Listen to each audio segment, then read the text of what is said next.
Good afternoon from the Ethical Futures newsroom. I'm Sharbel Asaf. Soft of wagging. Legal action drops despite school truancy crisis.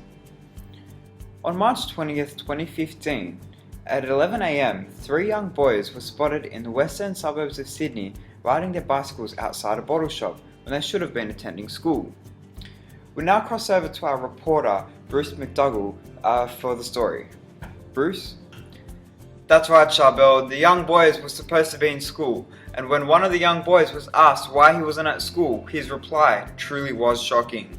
He said that the reason why he was not at school was because my mum was at home smoking bongs. Second truant informed me that he had a school attendance record of just 3% since the start of term. Now we're only a few weeks in, so that's pretty shocking. He then said that the teachers don't care that I've been jigging and they only called home the first time last week. So here are a few statistics for you, Sharbel. According to the Australian government, in New South Wales alone, about 33,000 students are absent from school each day, and attendance rates at some schools can be low as 65%.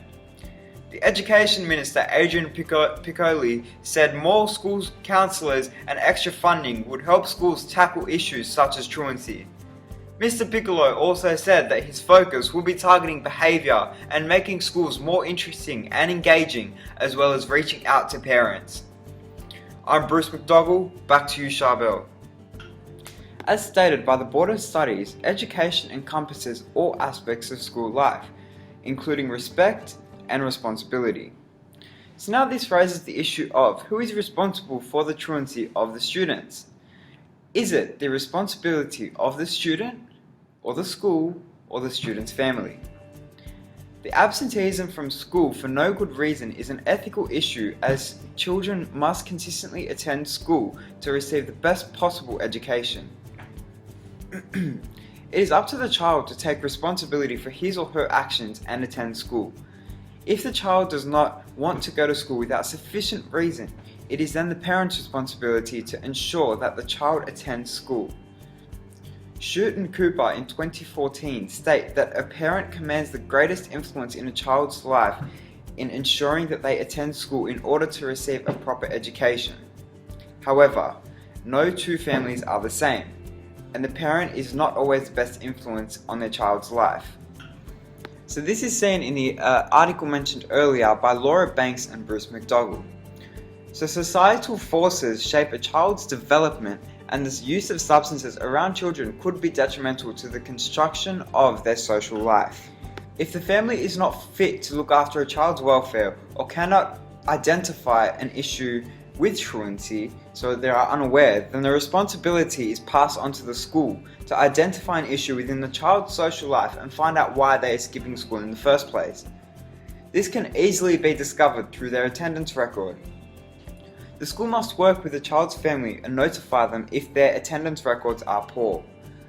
The Australian Law Reform Commission states that the state assists families in raising children as autonomous members of the community when the family members cannot meet this responsibility.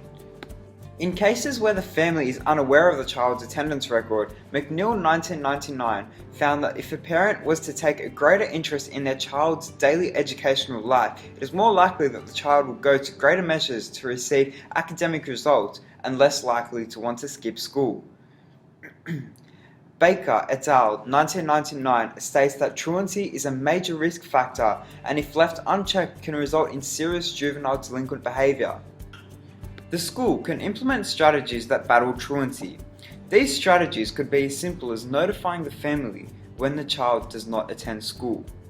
And if the family does not act, take action themselves.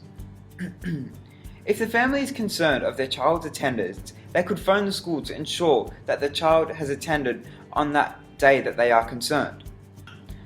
The children mentioned in the original article have been photographed topless and can be seen riding their bikes outside a bottle shop in Sydney's West at 11 a.m. Not only is this an educational policy issue, but it is also a matter of safety. Children that are loitering in public places, such as bottle shops, are prone to criminal behaviour. School is not only a place for learning and education, but it is also supposed to be a safe haven for students. Without the watchful eyes of teachers and other students, these children could be in great physical danger. A government strategy that could be adopted is greater police presence in such areas such as shopping centres, which will be ideal places for truants to go. Other methods of battling truancy involve the teacher engaging students more in class, making the child feel that he or she is valued, making lessons more interesting. This could be achieved through the integration and use of modern and new technology and supervised group work, where the students have to identify a problem together and formulate a solution. As a result of minor changes in class, such as engaging students more in topics, students will be more willing to attend school. Encouraging group work encourages students to attend school because if they don't, then they're not only letting themselves down, but they're also letting their friends down too. So there you have it. Who do you think the responsibility lies on? You can let us know what you think in the comment section below. I'm Shaba Lasaf for Ethical Futures News. Good night.